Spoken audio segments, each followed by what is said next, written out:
Bonjour, c'est Pierre Craig qui vous parle. Médecins du Monde, une ONG médicale humanitaire, travaille dans plus de 70 pays, dont le Canada et ici même à Montréal. Sa mission est d'assurer et de défendre l'accès à la santé des populations marginalisées. Dans ce but, Médecins du Monde veut donner à ces populations la capacité d'agir, de revendiquer leurs droits à la santé et aussi les accompagner dans leur lutte pour l'accès universel aux soins. Aujourd'hui, Médecins du Monde nous demande de vous parler des personnes migrantes que nous voyons souvent à la télé, marcher sur les routes de l'Amérique centrale et du Mexique, avec pour destination finale le rêve d'une vie meilleure aux États-Unis et certains au Canada.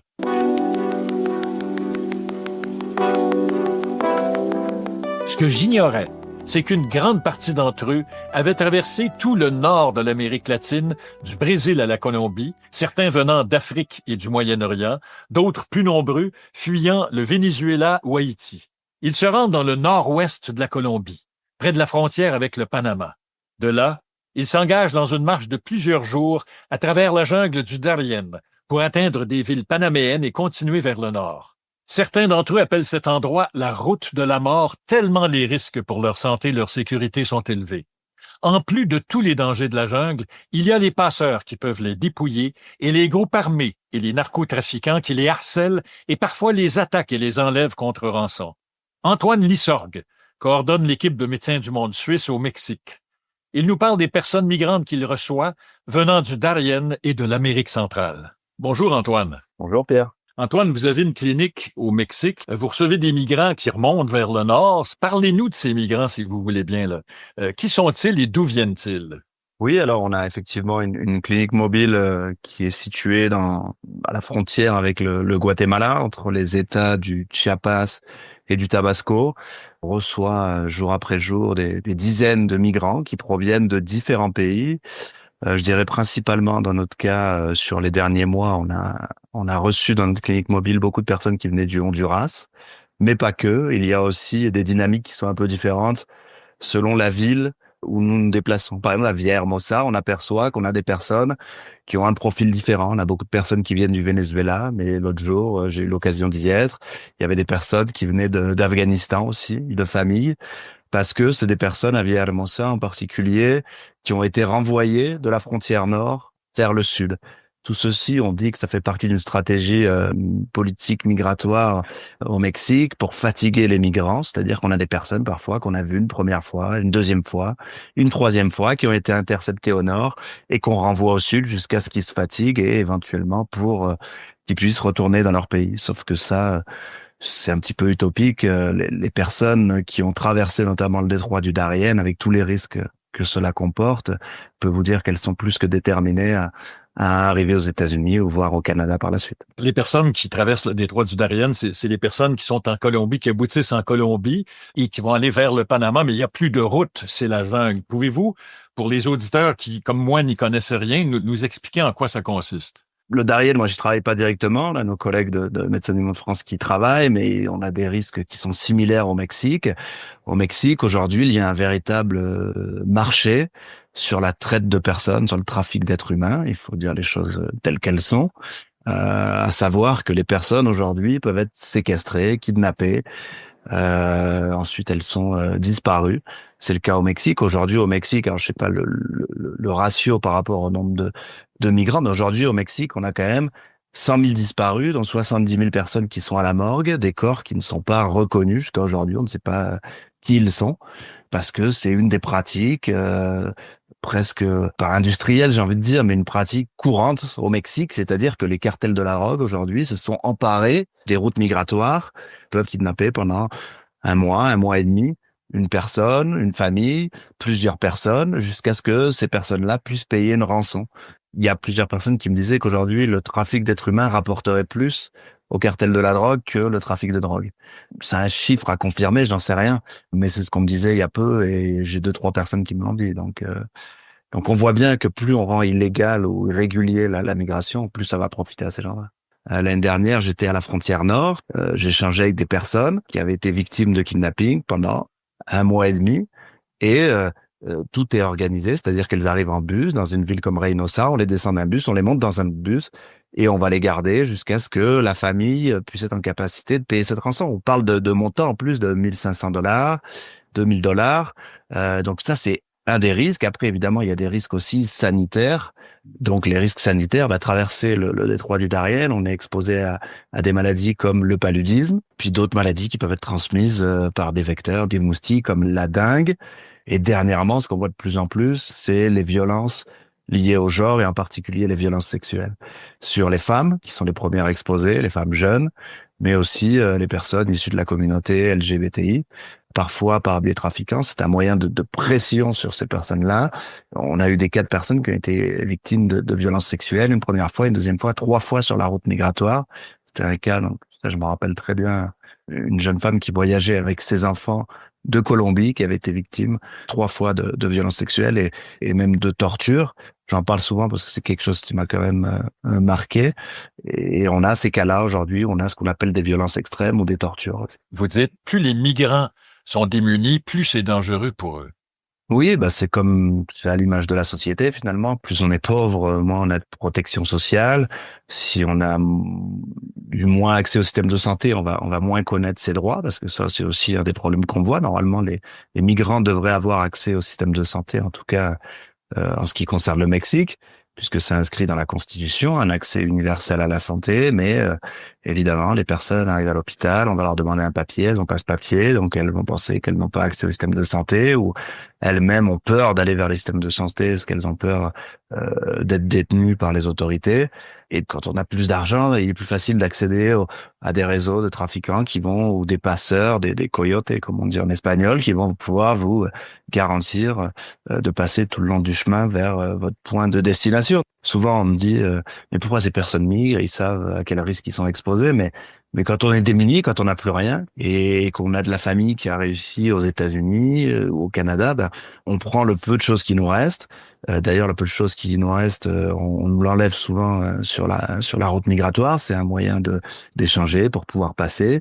Voilà, donc quand on n'a déjà pas grand-chose, c'est encore plus difficile de pouvoir passer les différentes étapes qui se présentent. Et ces migrants-là, ils se parlent, c'est-à-dire que les gens qui vont emprunter ces routes migratoires, ils entendent parler de ces histoires-là. Ils savent que cette route est parsemée de risques. Ils savent que des gens y meurent. Et pourtant, ils vont décider d'y aller quand même. Qu'est-ce qu'ils vous disent? Je sais pas, j'imagine qu'à un moment donné, vous avez dit, mais pourquoi es-tu parti? Peut-être ne la posez-vous plus, cette question-là, mais pouvez-vous nous faire comprendre pourquoi ces gens-là s'exposent à de tels risques? Le désespoir, quelque part, quand on vit dans la pauvreté extrême, quand on a été menacé, parce que les risques sont différents d'un pays à l'autre aussi. Personne au Venezuela, souvent, rencontre des problèmes économiques, des problèmes liés à la santé, aux difficultés d'accès au système de santé. Donc, quand on n'a pas accès à un traitement, peut-être que le seul moyen de se dire que ça va aller mieux, c'est d'aller dans un pays où il y aura plus d'opportunités. En Amérique centrale, on voit depuis des années le phénomène des gangs qui grandit, les gangs, la M13, la M18, ces gangs-là qui opèrent au Guatemala, au Salvador, pour fuir aussi ces violences. Il y a des pays aussi qui sont en guerre, il faut fuir ces violences à tout prix. Il y a un moment, c'est aussi la vie qui est en jeu, pas seulement des questions économiques, mais la vie est en jeu. Et quand notre vie est en jeu, on est prêt à partir. Aujourd'hui, en plus, on voit que le profil des personnes change. Je pense qu'il y a peut-être 7-8 ans en arrière, quand on a commencé à voir l'augmentation de la migration, on avait peut-être plus des profils des jeunes hommes entre 18 et 25 ans qui migraient parce que c'était la charge de l'homme de devoir migrer, soutenir la famille. Aujourd'hui, on voit de plus en plus de familles qui migrent, on voit de plus en plus de femmes avec leurs enfants qui migrent aussi, des femmes seules. Donc on voit aussi cette évolution et on voit finalement qu'il y a un tel désespoir que on prend le peu qu'on a et on s'en va. Parce que ce qu'on fuit est tellement menaçant qu'on n'a pas le choix d'aller de l'avant. C'est ça, c'est une forme même pas envie de dire de résilience, parce que face à de telles violences, oui, c'est la résilience peut-être qui fait ça, mais on est aussi exposé à des risques, on en a peut-être moins parlé, mais de santé mentale. L'impact est énorme sur la santé mentale, tout ce que vivent ces personnes-là. Souvent aussi, les risques de santé mentale, ils se voient sur la durée. un risque de stress post-traumatique, par exemple, il va peut-être pas se déclencher après un événement d'une violence extrême, mais il se déclenchera 6 mois après dans le pays d'accueil. D'où l'importance aussi de développer les systèmes de santé pour les personnes migrantes en transit ou quelle que soit leur situation, qui sont en demande d'asile, parce que finalement c'est aussi un risque de santé publique pour les pays d'accueil, un risque dans le sens où une personne avec un risque psychiatrique, puisque chez Médecins du Monde suisse, on travaille aussi sur les problèmes psychiatriques. Une personne qui n'est pas prise en charge lorsqu'elle développe des problèmes psychiatriques, ou si même elle avait déjà des problèmes psychiatriques, c'est un risque pour les personnes qu'elle côtoie et c'est un risque pour la société dans laquelle elle va s'insérer. Et vous, Antoine Lissorgue, vous personnellement, vous nous avez parlé de tout ce qui se passe, vous nous avez parlé d'une industrialisation déshumanisante, de l'enlèvement, vous nous avez parlé des violences sexuelles, de tous les dangers, en particulier que les gens qui traversent le Darien, auxquels ils font face. Vous, personnellement, comment vous sentez-vous dans tout ça? Ben, un sentiment, il est ambivalent. D'un côté, c'est la fragilité de l'être humain, parce que l'être humain, quand on voit tout ce qui se passe, est fragile, mais à quel point l'être humain est violent. Donc ça me touche évidemment personnellement, parce que moi j'ai peut-être le privilège de pas vivre ça directement. Moi j'entends tout ça, mais je le vis pas au quotidien. Puis un sentiment d'injustice au quotidien, qui finalement l'injustice aussi nous donne envie de continuer, parce que si on fait ce métier-là aussi, ou si on a cet engagement-là, au-delà du métier, c'est l'engagement, c'est parce que, en tout cas, moi, je considère que tant qu'il y a cette injustice, il faudra continuer, et ce qui nous donne la force de continuer à aller de l'avant, parce qu'on est face à des injustices extrêmes aujourd'hui. On travaille aussi dans un autre domaine, dans les prisons. Enfin, quand on est confronté à des personnes qui sont dans les prisons, parfois des migrants qui terminent dans les prisons, on a ce sentiment, oui, d'injustice. Pourquoi ces personnes-là? Pourquoi sont elles? Pourquoi il y a autant d'inégalités? Parce que c'est ce qui se passe aussi aujourd'hui dans le monde actuel. On voit une inégalité flagrante et qui est pas en train de s'arranger jour après jour, qui est de plus en plus extrême et qui est de plus en plus profonde. Donc oui, il y a voilà, c'est difficile, mais on prend son courage à deux mains et il faut continuer, parce que si on le fait pas, qui le fera? Merci beaucoup, Antoine. Merci à vous.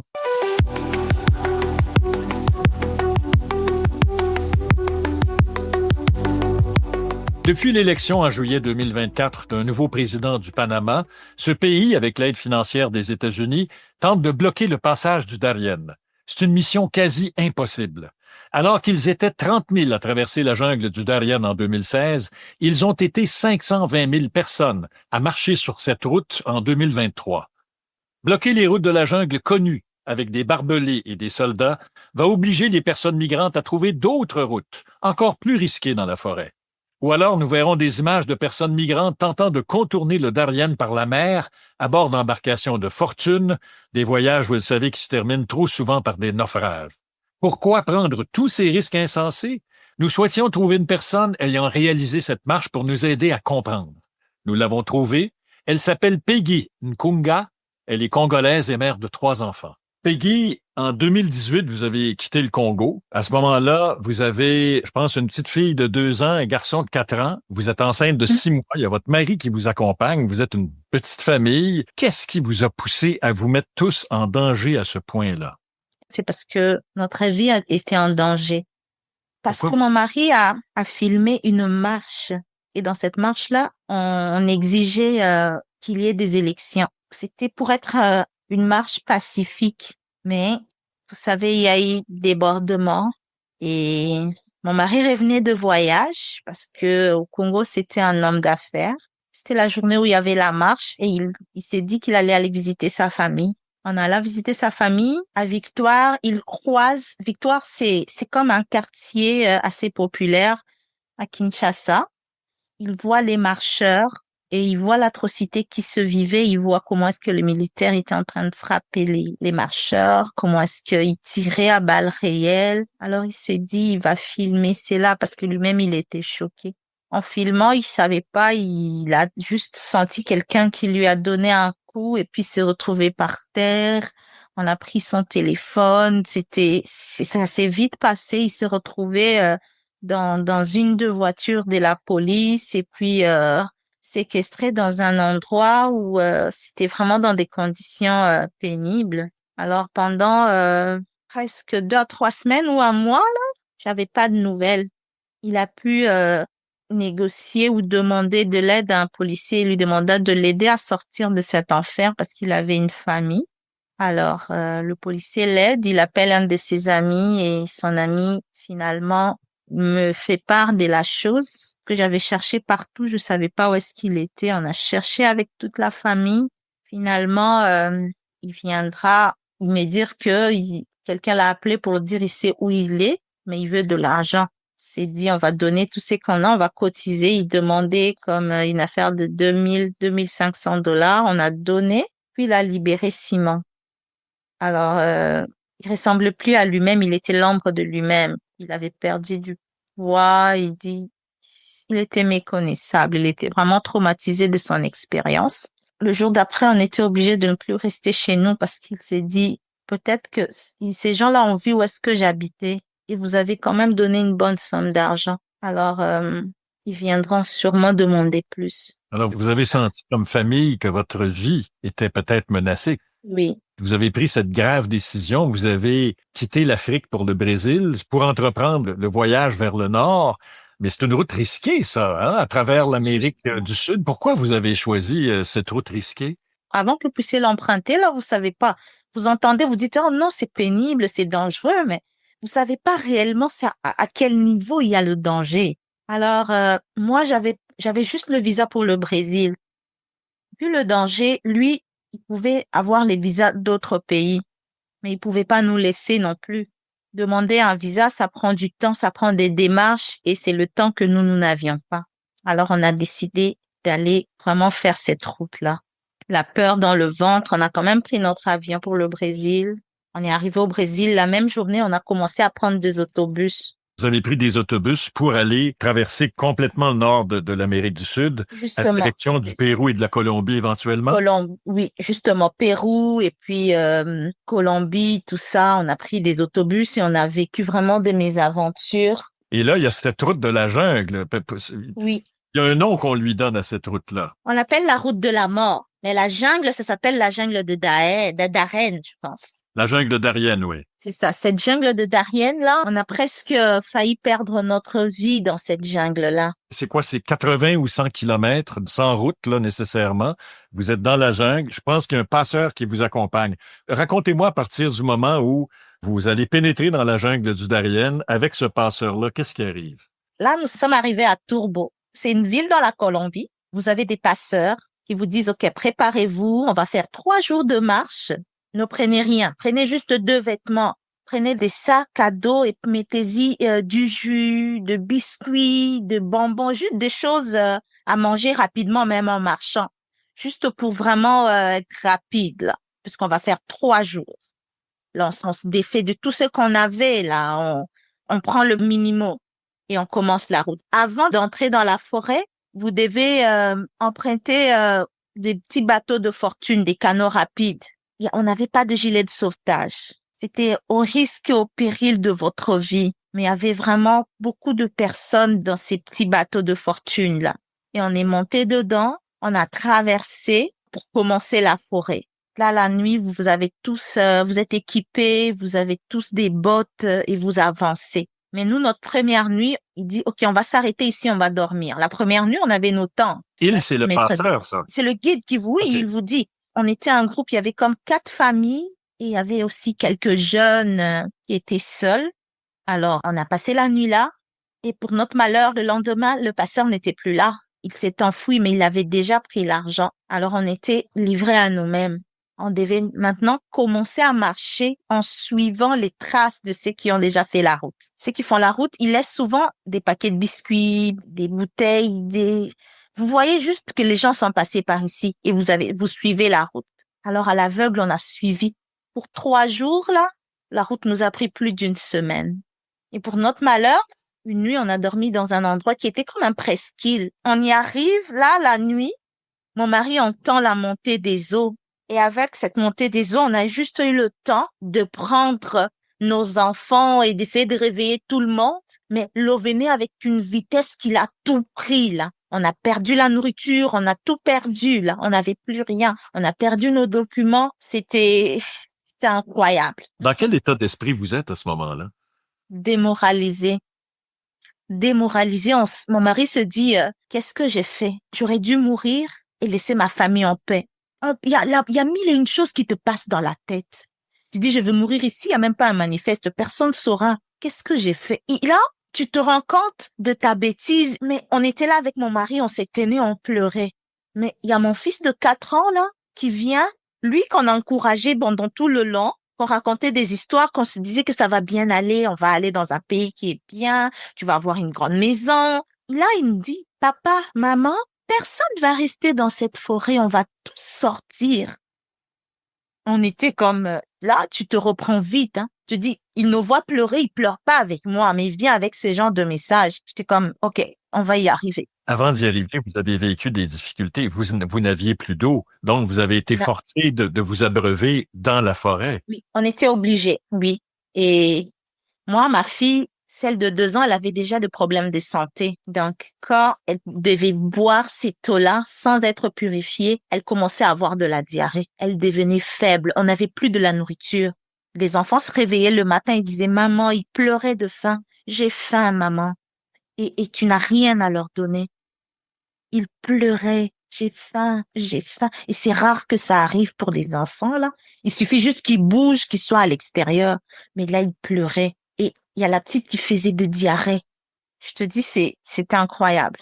Je croyais pas que j'allais pouvoir raconter cette histoire. Et là, il y avait d'autres personnes qui arrivent, puisque ça arrive comme par convoi. Il y a d'autres personnes qui arrivent. Et puis, quand ils vous croisent, c'est comme, oh, nous, on dit, aidez-nous parce qu'on n'a plus rien. Alors, ils nous donnaient des petits biscuits. J'ai dit, vous n'avez pas de médicaments, ma fille va mourir. Il y a quelqu'un qui m'a donné comme amoxicilline ou ampicilline, là, un antibiotique. Je dis, j'ai pris cette eau sale. J'ai ouvert l'ampicilline qui était en capsule. J'ai donné à boire à ma fille et ça a arrêté son diarrhée.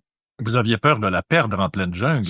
Oui, j'avais très peur de la perdre. Et vous me dites, normalement, c'est un voyage de 3 jours à peu près. C'est 20 ou 30 kilomètres par jour à travers la jungle que les gens font. Mais vous, votre petite famille, écoutez, je reviens là-dessus, là, 2 très jeunes enfants, vous qui êtes enceinte, vous êtes pas en forme. Je présume que Simon, votre mari, ne l'est pas non plus. Vous avez mis 6 ou 7 jours à franchir cette jungle-là. Et là, vous vous retrouvez où au sortir de la jungle? Pour sortir, finalement, on n'a pas pu sortir tout seul de la jungle. Mon mari a dû partir avec un autre monsieur pour pouvoir demander de l'aide. Ils ont pris 1 journée pour sortir de la jungle et nous, on est restés là. Et ils sont revenus avec de l'aide. Ces gens-là sont venus là, ils ont pris comme 1 demi-journée pour nous sortir de la jungle parce qu'ils connaissent la jungle. Vous vous êtes retrouvés dans un hôpital, je pense bien, hein? Oui, dans un hôpital parce que j'étais très faible. Je suis tombée plusieurs fois dans la forêt et j'avais peur de perdre mon enfant. Et en Colombie, ils vous regardaient d'une drôle de façon. Oh, mais je ressemblais plus à rien. Parce qu'imaginez-vous, je me lavais pas. J'avais les seuls habits que j'avais. Si j'avais très chaud parce qu'il faisait vraiment chaud, j'entrais dans l'eau, j'étais immergée là, je restais pendant un bout. Et puis je sortais. Je continuais de marcher. Je séchais avec du sable. J'étais dégueulasse. J'étais horrible. Je ressemblais à un animal. Et puis en me regardant, les gens étaient comme, mais c'est quoi ça? Ils m'ont demandé d'aller me laver. Je me suis lavée, j'ai lavé mes habits. Je disais seulement, regardez si mon enfant va bien. Et puis, j'ai même pas eu d'échographie. Il y avait une infirmière, un docteur qui est venu juste, il m'a fait un toucher. Et puis, il a vu, il m'a dit, l'enfant va bien. Votre col est solide, là, ça va bien. Mais vous étiez pas complètement rassuré. Non, pas du tout. Vous aviez peur, vous vouliez cette échographie. Oui. Alors, ça vous prend cette échographie, avez-vous fini par l'avoir? Je l'ai eu, mais au Mexique. Après avoir traversé le Panama, l'Amérique centrale, tout ça à pied, en autobus, comment vous avez fait? En autobus. Après la forêt, là, on a continué avec des autobus. Mais vers Honduras, Guatemala, vous avez comme une demi-journée de marche encore à faire, mais c'est pas si dangereux que cette jungle. Donc, la partie la plus périlleuse, c'était vraiment la jungle, c'est vraiment la Colombie. Mais les autres endroits, là, vous vous faites comme arnaquer, vous faites racketter, vous avez peur, c'est incertain. Il y a des policiers qui peuvent vous prendre et vous faire retourner. Vous allez arriver bientôt vers le Mexique, mais ils vous ramènent en arrière encore. Donc, juste pour vous faire payer plus. Donc, c'est un peu ça. Mais la plus dangereuse, c'était vraiment vers la Colombie, oui. Et vous finissez par arriver au Mexique. Et là, vous allez passer aux États-Unis. Oui. Et vous vous retrouvez au Canada. C'était le but de votre voyage, le Canada. Oui, justement, puisque mon mari se disait, s'il habite pas, il doit habiter ailleurs que dans son pays, ça serait le Canada. Étiez-vous passé par le chemin Roxham, Peggy? Justement, oui. Heureusement pour nous, quand on est arrivé, le chemin Roxham était encore ouvert. Et là, il y avait, comme ça se faisait, là, il y avait un policier qui te demandait. Mais avant d'entrer, là, j'ai trouvé deux femmes à l'entrée du chemin Roxham. Elles avaient une vanne. Et dans leur vanne, elles avaient toutes sortes de choses. Des mitaines, des collations. Et elles m'ont dit, bienvenue. Bienvenue au Canada. Prenez des mitaines, prenez des collations, prenez soin de vous. Vous êtes arrivés au bon endroit, on va bien prendre soin de vous. J'étais comme étonnée et contente au même moment. Alors, je suis entrée et les policiers me disent, tu es en état d'arrestation. Si tu veux pas que je t'arrête, tu retournes d'où tu viens. Mais si tu avances, je vais t'arrêter. Je regarde le périple que je viens de faire. Je dis, arrêtez-moi parce que là, je pense que je suis en sécurité. Et là, ils me lisent mes lois. On m'interroge. Il y a la Croix-Rouge qui est là. On m'a placée au YMCA. C'est ça, quoi. Là, j'ai commencé à voir les médecins. J'ai commencé à trouver un avocat et mon mari est arrivé, je crois, une semaine après moi Et les enfants? avec les enfants. Alors, on avait tout perdu, on n'avait pas de documents. Alors, à la frontière, on n'a pas cru à son histoire. On dit, c'est un homme avec deux enfants, prouvez-nous que ce sont vos enfants. Il avait aucun document pour le prouver.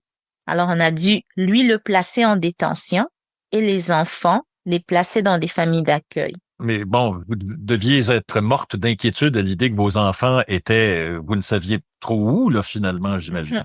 Oui, il en revenait pas, il dit, mais rendez-moi mes enfants, là, je veux retourner d'où je viens. Ils disent, non, on peut pas, c'est la procédure, on doit vous identifier, c'est important. Mais c'était vraiment, on a pris de temps pour le convaincre qu'il laisse les enfants partir. Finalement, c'est arrivé. On a pris les enfants. Le jour d'après, je crois vers 15 heures, on m'a rendu les enfants au YMCA. Alors là, j'étais toute seule avec deux enfants. Le 9 novembre, j'ai dû accoucher de mon fils Benjamin et j'avais même peur d'aller à l'hôpital parce que je savais pas avec qui je vais laisser mes enfants. Une autre inquiétude, mais finalement, je suis allée. On a appelé l'ambulance et j'ai pu accoucher et je suis sortie, je crois, le jour d'après. Mais j'étais toute seule. Simon était toujours détenu. Il a été détenu combien de temps, Simon, votre mari? Presque 3 semaines, hein? Peggy, la demande que vous faites au Canada, c'est de vous accepter à titre de réfugié, c'est ça? Ben, notre demande qui puisse nous accepter comme réfugiés a déjà été refusée. Il y avait la demande qui était déboutée, alors on a fait un appel, l'appel à la demande. Elle a encore été déboutée. Alors là maintenant, on a fait une demande de résidence permanente pour motif humanitaire. Alors ça doit prendre normalement 2 ans pour qu'ils vous répondent. Là, on l'a fait en 2023. Et avec les va-et-vient, vous devez remplir ça, tout ça, ça manque, c'est le dossier et tout ça. C'est en mai 2024 que la demande a été vraiment, on a reçu l'accusé de réception de la part de l'immigration. Là, à partir de là, qu'on doit attendre 2 ans. Dites-moi, Peggy, quand vous arrivez du chemin Roxham, il y a des policiers de la Gendarmerie royale du Canada qui disent, si vous passez la frontière, on va devoir vous arrêter. Il y a les gens de la Croix-Rouge qui vous réconfortent, je sais pas, ils prennent soin de vous. Mais malgré la présence des policiers et tout ça, quand vous arrivez au Canada, est-ce que vous vous dites, je sais pas moi, enfin, la sécurité est là? Est-ce que c'est ça que vous vous dites? Qu'est-ce que vous vous dites? Pour moi, j'ai vraiment eu la chance d'avoir une très belle accueil. L'accueil de ces femmes-là, qu'on appelait les dames mitaines, ça m'a énormément rassurée. Les dames Ça m'a mitaines, parce qu'elles vous donnaient ça, elles vous donnaient des mitaines pour l'hiver parce que vous étiez en hiver. Oui, ça m'a vraiment rassurée, ça m'a mise en confiance. Mais aussi entendre voir seulement un policier là, j'ai pas confiance. Ça a pris du temps. Même aujourd'hui là, quand tu conduis, tu vois un policier, t'es comme, j'ai pas l'habitude là. Ça fait plusieurs années que dans ma tête, un policier n'est pas un homme de confiance, quoi. C'est ancré dans ta tête. Quand je parlais avec d'autres personnes en civil, j'étais à l'aise. Mais quand c'était avec un policier, ça prend du temps pour être rassuré. Peggy, là, vous êtes ici depuis 2018, donc ça fait presque 6 ou 7 ans que vous êtes... 7 ans cette année, oui. 7 ans cette année. Mm. Et là, vous avez une incertitude. Vous ne savez pas ce qui va arriver. Est-ce que vous serez obligé de retourner au Brésil, ce qui serait cruel parce que vous avez traversé la jungle du Darien, c'est presque impossible à faire. Donc, dans quel état d'esprit vous êtes là en ce moment? Je vous dis, on prend une journée à la fois et c'est qu'on a reçu beaucoup de soutien, beaucoup, beaucoup de soutien de mes voisins, de la mairesse de Verdun, la députée de Verdun. On est vraiment bien entourés et ça nous aide vraiment. Mes collègues de travail, la directrice, chacun essaie de me rassurer à sa façon. Moi, c'est comme, il y a deux Canada, je le dis. Il y a le Canada des institutions qui me demandent de partir et la population qui m'accueille. Et je me dis, c'est avec la population que je vis au quotidien. C'est mes collègues de travail pour qui je suis un rayon de soleil. Et ça me donne vraiment, ça m'aide beaucoup. Il y a mon église qui me soutient, même financièrement, c'est énorme. Donc là, on a vraiment la foi, on essaye de se projeter, d'essayer de penser dans 10 ans, dans 5 ans, qu'est-ce qu'on fera? On y arrive grâce à ces personnes qui nous envoient cette énergie positive et grâce à notre foi. Donc, c'est ça. Même si on veut être réaliste, on se dit, c'est que quand ça arrivera, on sera prêt. Mais pour le moment, on le vit pour nos enfants parce que vivre avec une personne stressée, là, c'est pas bien pour les enfants aussi. Donc, on le fait pour eux. Comme dans la route, là, on avait peur, on était clandestins, on savait pas qu'est-ce qui arriverait. Mais pour eux, c'était comme, je suis avec papa et maman, tout va bien. Donc, on continue dans ce même processus-là. Merci beaucoup Et, pour cette entrevue-là, Peggy. Merci beaucoup. ça me fait plaisir. Merci à vous. Nous savons maintenant que le chemin Roxham que nous connaissons bien n'était que l'aboutissement d'un parcours beaucoup plus long, dangereux et risqué pour ces personnes migrantes. Plusieurs en sortent blessés et malades, physiquement et moralement. Ils arrivent amaigris, traumatisés, parfois séparés d'êtres chers qu'ils ont laissés dans leur pays d'origine. Comment les accueillons-nous? Comment soignons-nous ces personnes migrantes qui parfois ont parcouru à pied des dizaines de milliers de kilomètres? Caroline Blais peut en parler. Elle est travailleuse sociale et fait partie d'une petite équipe de Médecins du Monde qui reçoit les personnes migrantes ici à Montréal. Caroline, vous faites partie d'une petite équipe de Médecins du Monde qui s'occupe des personnes immigrantes qui n'ont pas de couverture médicale ici. Oui, exact. Donc, l'équipe de Médecins du Monde, on a plusieurs projets à Montréal, mais on a une clinique qui est dédiée aux personnes migrantes à statut précaire, donc qui n'ont pas de couverture médicale en raison de leur statut migratoire. Fait que la clinique est composée de 2 travailleuses sociales, 3 infirmières plus une à temps partiel. Puis on a une équipe aussi de travailleurs de proximité et de pères migrants. Mais c'est vraiment une petite équipe. Puis on travaille avec plusieurs bénévoles, dont des médecins bénévoles, pharmaciens bénévoles. On a cette année une psychologue aussi stagiaire. Donc, c'est ça, mais c'est une petite équipe, oui. Petite équipe qui répond à de grands besoins parce que, écoutez, quand on est allé faire un tour à Médecins du Monde pour voir les gens, on a vu les personnes migrantes qui étaient là et ces gens-là avaient l'air vraiment en demande d'aide et de soins, là. Ouais, les besoins sont grands. Ça reste que notre clinique, c'est une clinique qui donne des soins de première ligne.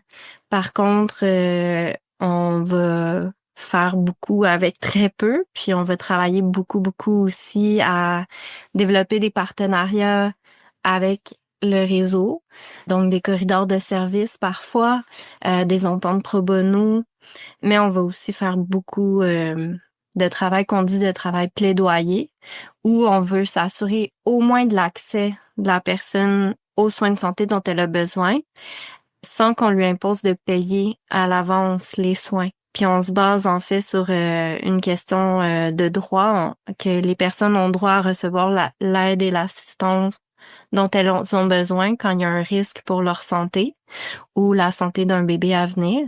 Donc on se base là-dessus pour faire notre plaidoyer en général.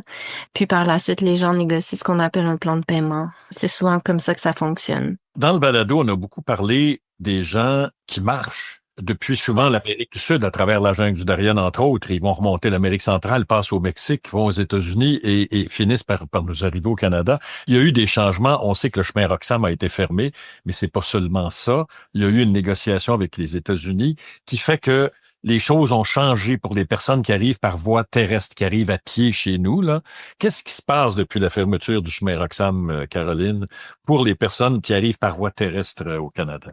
Ce qui arrive maintenant, c'est avec l'élargissement de l'entente des tiers pays sûrs, le chemin Roxham peut plus être utilisé comme passage pour pouvoir faire une demande d'asile en bonne et due forme. Les conséquences que ça a, c'est assez multiple. En fait, ce qui arrive, c'est que une personne, lorsqu'elle traverse un point irrégulier parce qu'elle veut absolument se retrouver sur le territoire canadien puis faire sa demande d'asile, une fois qu'elle est rentrée au Canada, elle va devoir attendre 14 jours avant de pouvoir déposer une demande d'asile. Donc, elle va devoir prouver aussi aux agents des services frontaliers qu'elle est restée 14 jours sur le territoire canadien avant de pouvoir faire une demande d'asile en bonne et due forme. 14 jours sans papier, sans statut, sans rien. T'es 14 jours Caché. cachés littéralement, là. Ouais. Donc, ça, pour nous, c'est un premier enjeu. Parce que faire un parcours terrestre, puis notamment passer par le chemin du Darien, il y a énormément de risques, puis de complications pour la santé. On parle, entre autres, de juste les personnes qui ont des problèmes de santé chroniques. Souvent, il va avoir des bris dans leur traitement de médicaments, ce qui entraîne des complications. Tu as plusieurs personnes qui, à travers le parcours, peuvent tomber enceintes, par exemple. Puis, on sait très bien que les femmes cis puis les minorités de genre sont beaucoup plus sujettes à vivre des violences à caractère sexuel, puis notamment des viols. Donc, elles ont besoin souvent de soins qui sont reliés à ça, soit parce que ça l'a mené à des grossesses, soit non désirées, soit qu'elles poursuivent la grossesse, soit parce qu'elles ont besoin de dépistage, elles ont besoin de traitement. Puis là, ça, c'est sans parler de tous des symptômes de choc post-traumatique, par exemple, d'anxiété, de dépression qui peuvent être vécus à travers de par l'histoire d'avant le parcours migratoire, puis tout ce qui est vécu à travers le parcours migratoire, puis à l'arrivée. On oublie souvent l'arrivée, mais il y a énormément de défis donc qui se vivent aussi au niveau de la santé mentale. Donc tout ça, le 14 jours, ça crée, c'est sans couverture médicale, en restant caché, en vivant énormément de stress, en étant souvent très isolé, en ne sachant pas à qui se confier non plus sur la réalité parce qu'on veut pas être dénoncé. Donc, ça a des conséquences assez néfastes dans la vie des gens. Les gens, ils vont rester cachés parce que s'ils se font, par exemple, arrêter par la police, on fait pas ça normalement, mais bon, on fait ça pareil, on le sait, pour vérification d'identité, peu importe la raison, là. Qu'est-ce qui risque de leur arriver si une personne comme ça, qui est à l'intérieur du 14 jours, qui est sans papier, est arrêtée ou enfin interrogée par la police? Qu'est-ce qui peut arriver? Normalement, la police, elle veut faire une vérification. Puis, si jamais elle se disait, cette personne-là n'a pas de pièce d'identité à me montrer, je vais faire une vérification s'il y a un mandat d'arrestation contre elle à l'immigration, à l'Agence des services frontaliers. Normalement, une personne qui est passée undercover, il n'y aura pas de mandat d'arrestation contre elle parce qu'elle n'est pas connue des services frontaliers. Si les personnes étaient découvertes par l'Agence des services frontaliers, d'une quelconque façon, l'Agence des services frontaliers découvrait qu'elles étaient sur le territoire, oui, il y a des conséquences, puis les conséquences sont un renvoi vers les États-Unis. En général, c'est ce qui va arriver. Puis, on sait très bien que plusieurs personnes migrantes qui sont demanderesses d'asile ne sont pas adéquatement protégées par les États-Unis pour différents motifs. Donc, ça pourrait vouloir dire retour en arrière dans le périple de dizaines de milliers de kilomètres à travers la jungle, après toutes ces souffrances-là, ça pourrait vouloir dire revenir à la case départ. Oui, en plus de vouloir dire souvent, il peut être vécu beaucoup de revictimisation. Tu sais, parfois, les gens, ils font tout ce parcours-là parce qu'ils viennent rejoindre d'autres personnes. Des fois, des personnes qui sont ici sans statut, mais qui sont leur amoureux, leur amoureuse, des membres de la famille. Donc, il y a des conséquences majeures dans l'histoire de ces personnes-là d'être refoulées vers les États-Unis, en plus de vivre un beaucoup plus grand stress en étant aux États-Unis parce qu'on sait que les politiques migratoires ne les protégeront pas bien.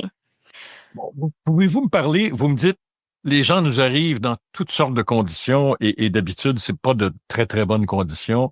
Est-ce que vous avez des exemples en tête de gens que vous avez vus pour que les auditeurs comprennent bien ce qu'on veut dire? Là? Dans quel état les gens vous arrivent? Ben, qu'il faut mentionner, c'est que pour cette traversée-là, souvent, font affaire avec des passeurs qui, parfois, vraiment vont mal accompagner les gens. Moi, j'ai rencontré une personne qui a fait la traversée en plein hiver, en février, avec un petit bébé quelques semaines sur elle, pas habillée adéquatement, bien sûr. Donc, elle m'a dit qu'elle a traversé une étendue gelée. Exactement où elle était, je le sais pas. Mais je sais qu'elle a dû marcher pendant 2 heures en pleine nuit avec son petit bébé. Donc, moi, quand je l'ai rencontrée, cette personne-là, parce que il fallait qu'elle fasse cette traversée-là, puis ensuite, il y avait un autre passeur qui venait la chercher une fois arrivée au Canada. Puis cette autre personne-là l'a ramenée jusqu'à, je crois, Bonaventure au métro. Puis elle est restée là avec son petit bébé de quelques semaines. Elle a rencontré une dame qui parlait la même langue que sa langue maternelle. Elle l'a invitée à aller chez elle. Puis par la suite, ils ont retrouvé comme médecin du monde, puis elle est venue chez nous. Le bébé avait été vu à Sainte-Justine parce qu'il y avait de la dénutrition, il y avait des engelures, fait qu'il fallait qu'il soit comme vu. Mais la dame, elle avait des engelures au doigt, elle avait des symptômes de choc post-traumatique majeur, il fallait qu'elle fasse un dépistage pour les ITSS. Donc, ça, c'est des situations qu'on voit. J'ai vu comme une famille aussi qui cherchait vraiment rapidement à avoir des soins parce que la maman, elle faisait des crises d'épilepsie. Donc, elle avait besoin de sa médication. Puis, le stress qu'elle vivait, puis qu'elle avait vécu pendant le parcours migratoire. Puis, eux avaient traversé le chemin d'Ariège. Elle avait besoin de sa médication rapidement pour pas faire d'autres crises. Vous êtes une petite équipe, vous me le disiez, vous faites des soins primaires, vous faites des soins de première ligne. Vous ne pouvez pas vous occuper, comment dire, de la santé plus profonde des gens que vous avez. Vous avez donc besoin du système de santé québécois. Sauf que, on dirait que le système de santé est de plus en plus rigide avec les personnes migrantes. Ouais. Moi, je travaille spécifiquement dans le volet de la santé sexuelle et reproductive. Fait qu'on offre, par exemple, des suivis de grossesse à certaines femmes. On va prendre en suivi de grossesse les personnes qui sont dans les situations les plus précaires. Donc, on fait à peu près entre une vingtaine puis une trentaine de suivis par année, ce qui est presque rien. On développe des partenariats. Donc, c'est une des façons où on arrive à créer des ponts puis des liens avec le réseau. Donc, il y a comme par exemple des maisons de naissance qui acceptent parfois de prendre des suivis et faire des accouchements gratuitement. Mais tous les suivis de grossesse qu'on fait, les femmes, elles accouchent à l'hôpital. Donc, juste ça, c'est certain que nous, on peut pas faire les accouchements dans notre clinique. Donc, on a besoin nécessairement du système. Mais quand elles arrivent dans le système, Caroline, est-ce qu'il est vrai qu'on les oblige à payer d'avance et elles s'en sortent aussi avec des factures qui n'ont pas de bon sens, bien sûr, là, pour qu'elles arrivent? Est-ce que c'est vrai, c'est le cas? Oui, c'est le cas. En fait, ce qui arrive, c'est que, comme je vous ai dit au début, les hôpitaux, les médecins sont obligés de porter assistance à une personne quand il y a un risque pour leur vie. Donc, une personne qui est en train d'accoucher, qui est en travail actif, le médecin ou l'hôpital ne peut pas la laisser tomber, la laisser sans soin. OK? Par contre, ce qu'on voit souvent, c'est qu'il y a des médecins qui vont dire, ben moi, je t'accoucherai pas tant que tu me payes pas. Donc, ils vont pousser jusqu'à à la limite pour que la personne paye. Donc, ça, c'est quand même des situations qu'on voit. Même si, puis je veux le nommer, là, il y a des médecins qui vont, sans jamais rien dire, porter assistance à la personne, puis l'enjeu va être plus au niveau de la comptabilité de l'hôpital ou des administrations de l'hôpital. Donc ça, c'est quelque chose qu'on voit. Ce qui arrive, c'est que souvent, les hôpitaux ou les médecins, mais plus souvent les hôpitaux, vont jouer sur la limite entre la responsabilité légale, l'obligation légale, puis la responsabilité éthique. Je vous donne un exemple. Nous, on a eu une femme à qui on a diagnostiqué un cancer de l'endomètre. C'était un cancer qui était curable avec une chirurgie. On avait trouvé un médecin qui était prêt à faire la chirurgie de façon pro bono, donc gratuitement. Par contre, l'hôpital a refusé de procéder à l'intervention parce que la personne, il fallait qu'elle paye à l'avance. Puis pour payer à l'avance, il faut payer comme tout pour procéder à l'opération. Puis c'est là où je dis que c'est cette limite-là entre l'éthique et la responsabilité légale parce que la personne, elle est pas en train de mourir là. Le pronostic, c'est pas que maintenant. Donc, on peut encore légalement demander à la personne de payer puis un peu se laver les mains de OK, ben c'est pas nous qui va la prendre. Ça, c'est vraiment quelque chose qu'on voit de plus en plus. Nous, on remarque qu'il y a un resserrement probablement au niveau budgétaire des hôpitaux, mais qui casse du sucre sur le dos des personnes migrantes puis des personnes sans couverture médicale, puis qui est souvent amené avec un discours de ah, mais le tourisme obstétrical ou ah, les gens viennent abuser du système ici, tu sais. Les gens qu'on accompagne sont pas touristes. Puis du tourisme obstétrical, pour moi, c'est le même discours que quand on parlait des accommodements raisonnables. Les chiffres sont pas significatifs. Il y a même pas de chiffres, en fait, pour parler du tourisme obstétrical. Oui, ça peut exister. Après, les causes sociopolitiques qui expliquent ça, ma foi, parlent, selon moi, d'inégalité sociale, mais ce que ça crée comme effet, c'est que ça vient légitimer justement casser du sucre sur le dos des migrants, des personnes migrantes qui ont besoin de soins, qui ont besoin d'assistance, puis qui ont surtout besoin de respect. Caroline, êtes-vous en train de me dire là, que des personnes migrantes atteintes, par exemple, de cancer ou de d'autres maladies graves qui nécessitent des traitements, qui se font refuser ces traitements-là au Québec parce qu'ils n'ont pas les moyens de les payer? Oui, oui, c'est ce qu'on dit. Il y a des gens qui sont atteints de cancer au Québec, des personnes migrantes qu'on refuse de traiter parce qu'elles n'ont pas l'argent pour payer pour les traitements. Oui. Encore là, je veux recadrer. Tu sais, souvent, l'équipe médicale, comme le médecin, va vouloir traiter. Mais il y aura pas, l'aval de l'hôpital, par exemple, parce qu'il va falloir payer comme pour les soins de santé d'avance. Puis, parfois, ça s'en va en comité éthique. Puis souvent, les gens vont finir par avoir des soins, mais comme jusqu'où il faut que ça aille, souvent c'est que ça va créer des retards aussi dans l'accès aux soins, ce qui va faire que la santé va se détériorer et les risques de guérison sont moins grands. Tu sais, parfois on fait appel à des députés pour avoir accès à une couverture médicale discrétionnaire, mais on le voit de plus en plus que il y a de moins en moins d'acceptation de ces procédures-là discrétionnaires. Puis, tu sais, là, on parlait des cancers, mais je veux dire, il y a des gens comme, par exemple, qui ont des maladies chroniques qui se détériorent, comme, par exemple, un diabète qui, finalement, arrive jusqu'à ce qu'il faut une greffe, en fait. Puis, il y aurait un donneur, mais on peut pas faire la greffe parce que la personne n'a pas de couverture médicale. Puis, parce que la personne a besoin, comme, par exemple, de dialyse. Oui, on lui donne au final, mais ça doit aller en comité éthique. La personne doit faire une entente comme quoi elle accepte qu'elle devra payer par entente de paiement si jamais il n'y a plus de couverture médicale. Donc, ça reste que c'est des étapes extrêmement stressantes puis qui donnent vraiment le feeling à la personne qu'elle n'a pas droit à accéder à ces soins-là ou qu'elle abuse du système.